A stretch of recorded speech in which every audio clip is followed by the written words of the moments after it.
उत्तराखंड के लेक्चर 6 यानी L6 में आज बारी है मुख्य हिमालय या बृहद हिमालय की। इसका कोई एक नाम नहीं है, दो नाम तो आपके सामने ही है। इसके अलावा इसको उच्च हिमालय के नाम से भी जानते हैं। उच्च हिमालय भी इसी को ही कहते हैं। इसके अलावा एक नाम और है इसका, वो है हिमाद्री।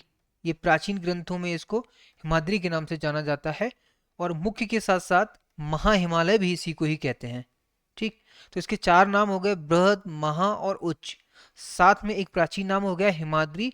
हिमाद्री नाम पड़ने का कारण क्या है? हिमाद्री शब्द आया है बर्फ से, यानी हिम से। हिम का मतलब क्या होता है? बर्फ।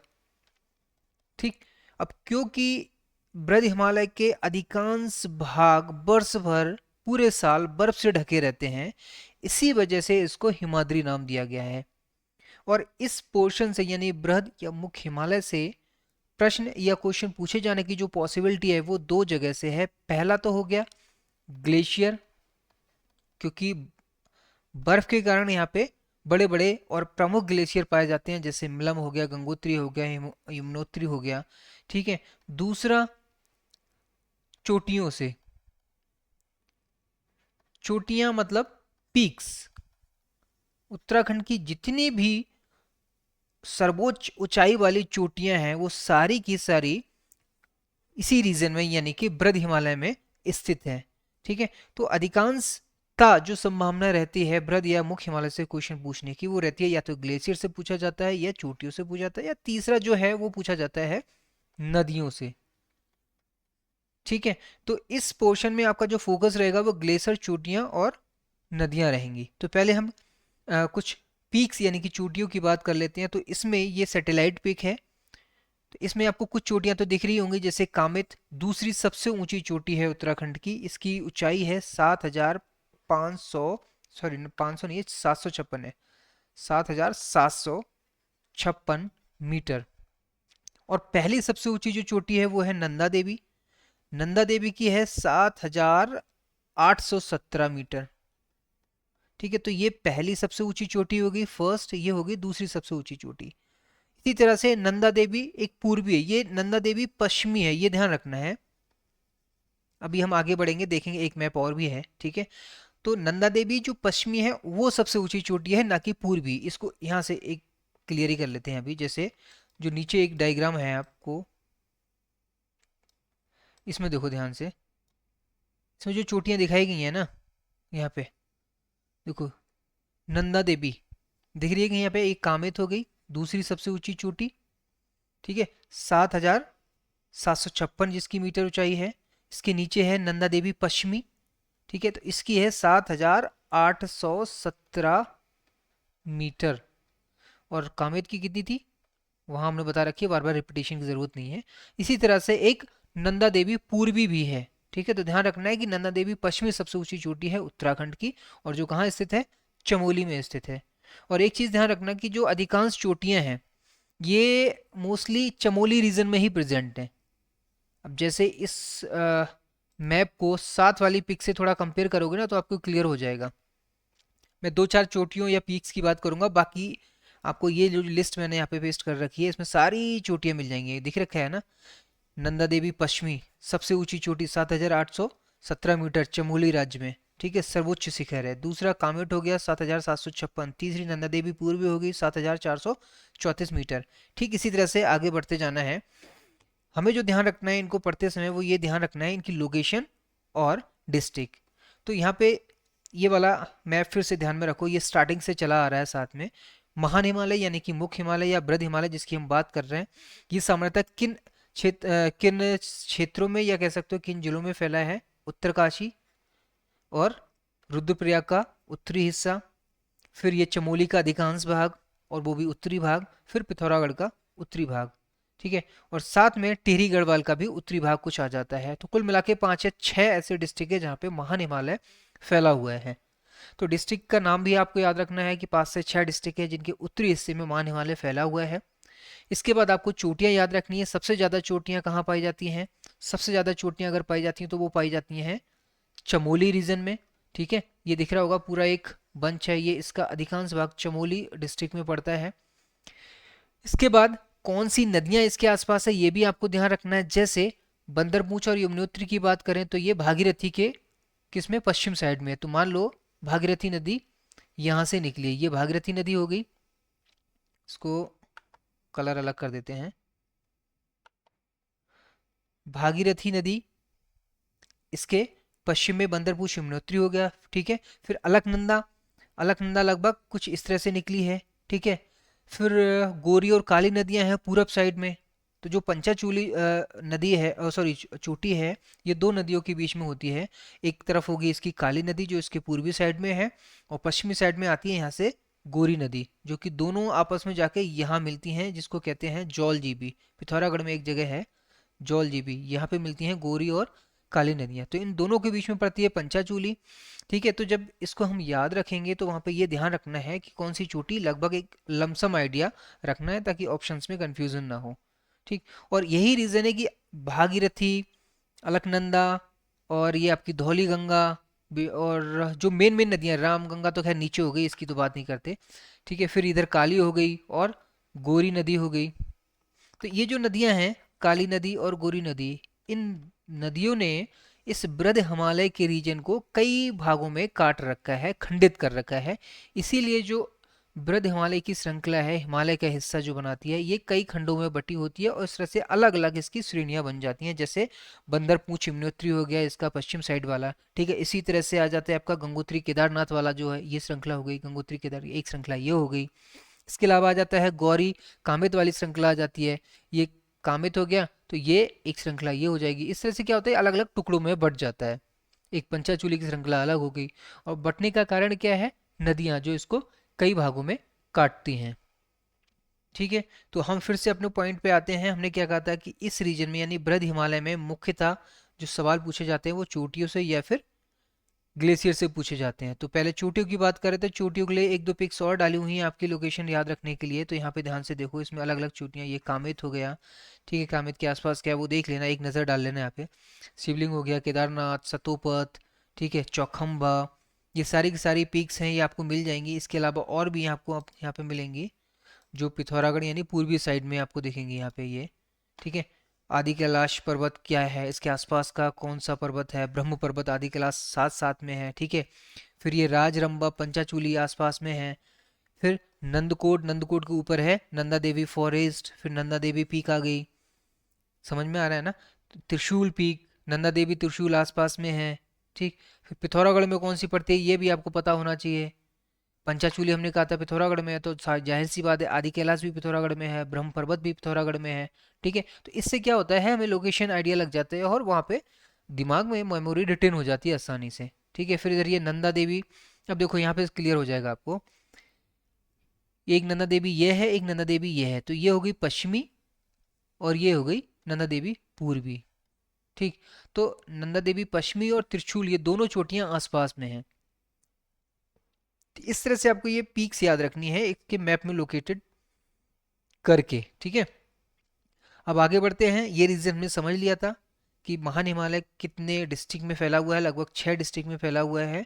उत्तरकाशी, चमोली, पिथौरागढ़, रुद्रप्रयाग, टिहरी गढ़वाल और बागेश्वर का उत्तरी हिस्सा, ठीक है। तो ये हो गए 6 डिस्ट्रिक्ट जिनमें बृहद हिमालय या मुख्य हिमालय फैला हुआ है।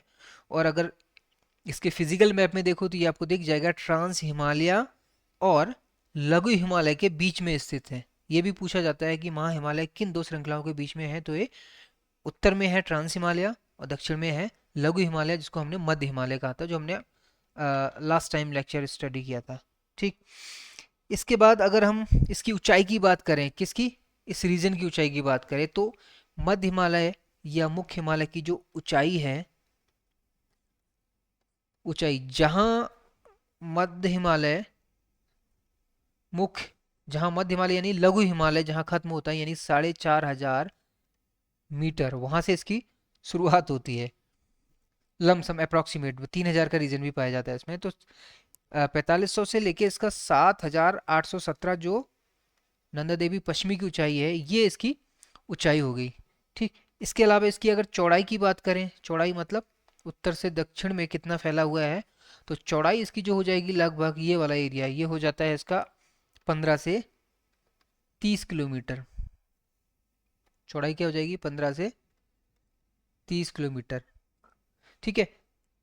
इसके बाद इसका एक दो फैक्ट और हैं, जैसे हमने पहले बात कर ली है कि हिमाद्री नाम से भी जाना जाता है इसको। ठीक है। नदियों की बात करी कि जो मुख्य मुख्य नदियां कौन कौन सी इनको काटती हैं, उनकी हमने बात कर ली है। दूसरा, अब बात आते हैं ग्लेशियर पे। एक दो पॉइंट और इम्पोर्टेंट है इसमें जो आपको याद रखने हैं। ऐसा बोला जाता है कि इसमें जो ग्लेशियर्स हैं, ग्लेशियर्स, चाहे वो मिलम हो, यमुनोत्री हो, गंगोत्री हो, ठीक है, इन ग्लेशियर का जो निर्माण हुआ है वो प्लास्टोसीन युग में हुआ है। प्लाइस्टोसीन युग में। और प्लास्टोसीन युग का टाइम क्या था? लगभग 10,000 से 2 मिलियन वर्ष पूर्व। अब से, आज से अगर 10,000 से 2 मिलियन वर्ष पूर्व जाए तो इस पीरियड के बीच में इन बड़े बड़े ग्लेशियर्स का निर्माण हुआ था। ठीक है, ये हो गया ग्लेशियर्स के बारे में। और इसमें अगर हम रॉक्स की बात करें, इसका रॉक का स्ट्रक्चर कैसा है, तो इसमें मोस्टली मेटामॉर्फिक रॉक्स पाई जाती हैं इस रीजन में, ब्लद हिमालय के रीजन में। और कौन कौन सी मेटामॉर्फिक रॉक्स होती हैं? जैसे ग्रेनाइट, ये तो मेटामॉर्फिक नहीं है, ये आग्नेय शैल होती है। आग्नेय शैल यानी इग्निशियस, इग्नियस रॉक। और यही जब मेटामॉर्फाइज होती है यानी कि रूपांतरित होती है तो ये नीस बनाती है। ठीक है। इसी तरह से सिस्ट एक तरह की रॉक है जो शेल, एक रॉक स्ट्रक्चर होता है, उसके रूपांतरित होने से बनती है। तो नीस और सिस्ट दोनों मेटामॉर्फिक यानी रूपांतरित चट्टाने हैं, और ग्रेनाइट एक आग्नेय सेल है। तो स्ट्रक्चर, सेल स्ट्रक्चर की बात करें तो में से तो मुख्यतः जो ग्रेनाइट, नीस और सिस्ट पाई जाती हैं इसमें। तो इस तरह से इसका आर्थिक रूप से बहुत ज़्यादा महत्व नहीं है इस रीजन का। ठीक है। और ना ही इसका वनस्पतिक महत्व है। वनस्पतिक का मतलब जो वेजिटेशन है बेसिकली, क्योंकि इसकी ऊंचाई ज़्यादा है तो वेजिटेशन भी इसमें कम पाया जाता है। इवन 12,000 मीटर के ऊपर तो यहाँ पे वेजिटेशन पाया ही नहीं जाता। ठीक है, इससे नीचे पाया जाता है जो भी वेजिटेशन है। तो नीचे जो वनस्पति पाई जाती है इस ऊंचाई से नीचे, तो वो वनस्पति कौन सी है उसकी हम बात कर लेते हैं। वही है, चीड़ के पेड़ आपको मिल जाएंगे। ठीक है। फिर यहाँ पे आपको देवदार के तो बहुत रेयरली देखने को मिलते हैं, बांज भी बहुत कम देखने को मिलते हैं। मुख्यतः चीड़ हो गया, फर हो गया, ठीक है, और लास्ट हो गया आपका सोर। ये है इसके वेजिटेशन। और अगर 3,000 या फिर 4,000 मीटर से नीचे, अगर इससे नीचे की बात करें तो यहाँ पे आपको घास के मैदान भी देखने को मिल जाएंगे, जैसे छोटे छोटे, इनको बुग्याल या प्यार कहते हैं। क्या कहते हैं इनको? बुग्याल या प्यार। जिनमें सबसे फेमस है वैली ऑफ फ्लावर, सबने सुना होगा, valley of flower, world famous बुग्याल है ये। चमोली रीजन में पाया जाता है ये, चमोली डिस्ट्रिक्ट में। ठीक है, कभी टाइम मिले तो घूमने जाना। और ये जो बुग्याल हैं ये भेड़ों के चरने वगैरह के लिए सबसे फेमस है। और खासकर अगर हम खेती की बात करें तो खेती जो होती है किसमें? बृहद हिमालय में, तो ये होती है घाटियों में। ठीक है। और खेती का जो समय है ये बस 4 महीने में होता है। और कौन से 4 महीने? जब वर्षा काल होती है। ठीक है, वर्षा काल में सिर्फ 4 महीने खेती होती है। और खेती में जो मुख्यतः यहाँ पे होता है वो होता है जौ, चौ नहीं, जौ, मंडुआ और गेहूं कुछ हद तक। तो ये 3 फसलें हैं जो इन 4 महीनों में उगाई जाती हैं। बाकी आपको पता ही है क्योंकि ऊंचाई ज़्यादा है तो उस हिसाब से यहाँ पे सीढ़ीदार खेतों की संभावना भी थोड़ी कम है। और वहाँ पे वनस्पति और जलवायु के कारण यहाँ पे खेती का थोड़ा सा माहौल कम बनता है, यहाँ पे जलवायु कम है। ठीक, अगर जलवायु की, वनस्पति की, हम नेचर की, प्रकृति की बात करें जलवायु के हिसाब से, तो ये जो वनस्पति जाती है, पाई जाती है बेसिकली, इसको हम रखेंगे शीतोष्ण कटिबंधीय, कटिबंधीय सदाबहार वन, सदाबहार वन। इंग्लिश में इनको कहते हैं टेम्परेट एवरग्रीन फॉरेस्ट। ठीक, तो इसकी वनस्पति आपको पता होनी चाहिए। इसमें टेम्परेट एवरग्रीन फॉरेस्ट पाए जाते हैं, जिनमें कुछ हमने वृक्षों की बात कर ली है, जैसे फर हो गया, सरो हो गया, ठीक है, चीड़ हो गया। अब बात करते हैं, हमने जब खेती की जब अब बात कर ही लिए है, तो साथ में हम बात कर लेते हैं कि जो चरवाहा होते हैं, जो भेड़ वगैरह इनका, क्योंकि यहाँ का एक चीज़ और याद रखें, खेती के अलावा यहाँ का जो मुख्य पेशा होता है लोगों का, मुख्य पेशा वो होता है चरवाहा, यानी पशुपालन। इसको पशुपालन लिखो, पशुपालन। और पशुपालन का कारण क्या है? क्योंकि यहाँ पे बेसिकली जो बुग्याल है वहाँ पे उनके चारे का इंतजाम हो जाता है, ठीक है। और क्योंकि खेती बहुत ज़्यादा विकसित है नहीं, तो पशुओं से संबंधित यहाँ पे उद्योग होते हैं, ठीक है। जैसे ऊनी हस्तशिल्प हो गया, पशुपालन है तो यहाँ पे ऊनी हस्तशिल्प, ऐसे उद्योग ज़्यादा ज़्यादा पाए जाएंगे, ठीक है। और जब इनको चराने की बात आती है, तो इनमें भी क्या होता है, कुछ ट्राइब्स हैं, जनजातियां हैं, जिनको आपको ध्यान रखना है। जैसे ऊपर अगर हम इधर जाएं, इसको मैप में पढ़ते हैं तो ज़्यादा ध्यान रहेगा हमें। यहाँ पे एक है अलकनंदा और भागीरथी, ये जो वैली है, इस वैली में खासकर जाड, मारछा, तोलछा जैसी जनजातियां हैं। एक तरफ होगी ये, इसको हटा देते हैं, साफ कर देते हैं। तो ये जो भागीरथी है, और एक तरफ होगी ये अलकनंदा। तो ये बीच की जो वैली है, इसमें नहीं दिख रहा होगा ना आपको शायद, चलो, कभी कभी ये भी साथ छोड़ देती है टेक्नोलॉजी। भागीरथी क्यों परेशान कर रहा है भाई मुझे और मेरे स्टूडेंट्स को। चलो ठीक है, भागीरथी और अलकनंदा, इसके बीच की जो वैली है, यहाँ पे खासकर मुख्यतः जाड, मारछा और एक और होती है तोलछा, ये हैं जनजातियां जो चरवाहों में सबसे प्रसिद्ध हैं।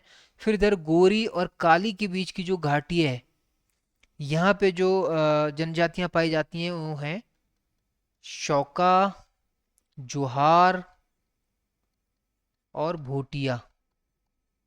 यहाँ से भी कई बार क्वेश्चन आ जाते हैं, मेंस में 2 नंबर में पूछ लेता है कि कोई 4 जनजातियों के नाम लिखिए। तो आपको अगर ये जनजातियों के नाम याद है तो आप लिख सकते हो, शौका, जोहार, भोटिया, तुलछी, ठीक है। और ये क्या था तुलसी के अलावा, मैंने लिखा और मुझे ही पढ़ने में नहीं आ रहा है यार, मारछा, ये छा है, मारछा और जाड, ठीक। ये तो होगी खेती की बात।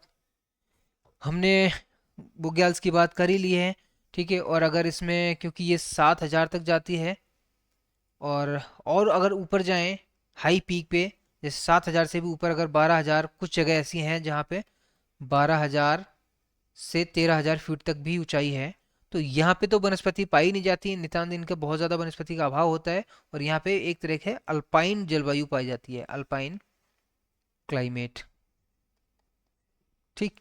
तो कुछ छूटा इसमें, अभी जितना याद आ रहा है वो कवर कर लिया है, बाकी कुछ छूटा होगा तो क्वेश्चंस में इसके कवर कर लेंगे, ठीक है। तो ये था हमारा बृहद हिमालय, जिसमें हमने मुख्यतः चोटियों की और इसके ग्लेशियर्स की बात की, और साथ में कौन कौन सी चोटियाँ कहाँ कहाँ पाई जाती हैं उसकी बात की, फिर कौन कौन से रॉक स्ट्रक्चर होते हैं उसकी बात की, फिर वनस्पति की बात की जो कुछ हद तक पाई जाती हैं, ठीक है।